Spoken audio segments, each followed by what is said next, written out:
নবীজির প্রতি দুরূদ পড়া ওয়াজিব। কোন পদ্ধতিতে দোয়া ও দুরূদ পড়া উত্তম ও কোরআন সুন্নাহ সম্মত, সাধারণ মুসল্লিরা সহি পদ্ধতিতে জানতে চায়। দেখুন, দুরূদ পড়া অনেক ফুকায়ে কেরামের মতে জীবনে কমপক্ষে একবার অন্তত পড়াটা আবশ্যক, না পড়লে গুনাহগার হবে। যেহেতু আল্লাহ তাআলা কোরআনে কারীমে নির্দেশ করেছেন ইয়া আইয়ুহাল্লাযীনা আমানু সাল্লু আলাইহি ওয়া সাল্লিমু তাসলিমা, এজন্য দুরূদ পাঠ করতে হবে। কিন্তু দুরূদ পাঠ এটার জন্য সবচেয়ে উত্তম ভাষ্য, দুরূদের সবচেয়ে উত্তম ভার্সন হলো দুরূদ ইব্রাহিম। নবী করিম সাল্লাল্লাহু আলাইহি ওয়াসাল্লাম সাহাবীদেরকে এই দুরূদটাই শিখাইছেন।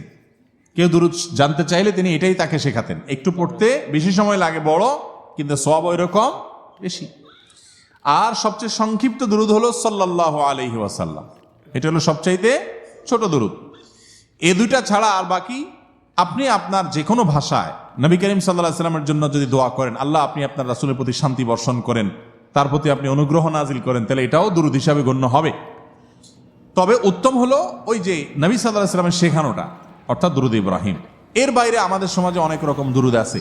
দুরূদে নারিয়া আছে, দুরূদে তুনাজ্জিনা আছে, দুরূদে লাখি, দুরূদে হাজারি, দুরূদে অনেক রকম দুরূদ আছে। এই দুই দুরূদগুলোর কোনোটাই নবী করিম সাল্লাল্লাহু আলাইহি ওয়াসাল্লামের হাদিস দ্বারা প্রমাণিত। এই দুরূদগুলোর কথার মধ্যে যদি খারাপ কিছু না থাকে তাহলে আপনি পড়তে পারেন, সেটা জায়েজ। কিন্তু এটা পড়লে সওয়াব হবে বা অমুক উদ্দেশ্য হাসিল হবে, এতবার পড়লে এতবার নেকি হবে, এগুলো সব আমাদের বানানো।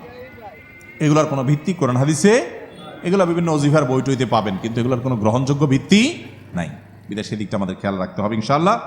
আর দুরূদ পাঠের জন্য আমরা যেরকম সিস্টেম বানাই নিছি, যে দুরূদ পাঠের জন্য কিছু মানুষ একত্র হয়ে কিছু জিলাপি মিষ্টি আইনি, তারপরে আমরা দুরূদ পড়ি সবাই সুরে সুরে তালে তাল মিলিয়ে, এটাও দুরূদ পাঠের কোনো পদ্ধতি নয়। কারণ আমরা নামাজের মধ্যে দুরূদ পড়ি না, সেই দুরূদ পাঠের সময় কি আমরা সবাই জোগাড় দিয়ে একসাথে পড়ি?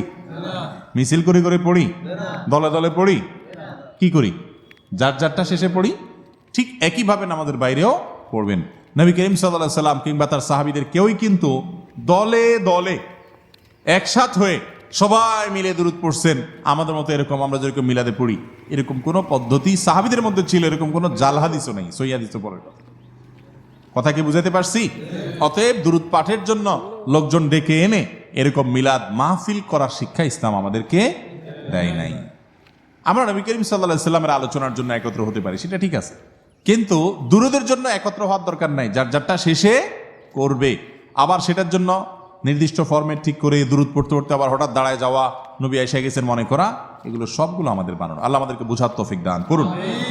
যে আমলটি করার বিশেষ কোনো পদ্ধতি শরীয়ত ঠিক করে দেয় নাই, সেটার জন্য নিজেরা কোনো বিশেষ পদ্ধতি বানিয়ে নিলে সেটা বেদাতে পরিগণিত হবে। দুরূদ আপনি দাঁড়ায়ও পড়তে পারেন, বসেও পড়তে পারেন। একা একা পড়ছেন, ঘটনাচক্রে কয়েকজন একসাথে হয়ে গেছেন, সবাই দুরূদ পড়তেছেন, সেটাও হতে পারে। কিন্তু আপনি সিস্টেম বানালেন না, আমরা মিলাদ পড়তে হবে, তাহলে মিলাদ কোনোদিন একা হয়? তাহলে এবার কিছু মানুষ লাগবে, সাথে কিছু জিলাপি লাগবে, আগরবাতি লাগবে, গোলাপ জল লাগবে, আর কিছু পয়সা লাগবে হুজুরের। এই হলো মিলাদের রেসিপি। মিলাদের কি রেসিপি? তো এই রেসিপি আপনাকে কে দিছে ভাই? কোরআন হাদিস যদি রেসিপি না দেয়, আপনি নিজে বানায় নেন, তাহলে এটার নাম হলো জাল আমল।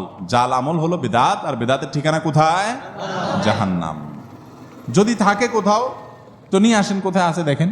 যে হুজুর আপনারা পড়তে হলো, বলবেন হুজুর কোথায় আছে? হাদিসের জোড়া তালি দিবেন না, জোড়া তালি বুঝেননি, এনতে একটা ওখান থেকে একটা নিয়ে তালি দিবেন না। দুরূদ নবী করিম সাল্লাল্লাহু আলাইহি সাল্লামের যুগে সাহাবীরা পড়ছেন না পড়েন নাই? তো পড়লে ওনারা কিভাবে পড়ছেন এটা দেখলেই তো হয়। ওনারা যদি কোনো পদ্ধতি ঠিক না করেন, আর এরকম কোনো রেসিপি ঠিক না করেন, তো আপনাকে কে অধিকার দিস? আল্লাহ তাআলা আমাদেরকে সহিহ পদ্ধতিতে আমল করার তৌফিক দান করুন।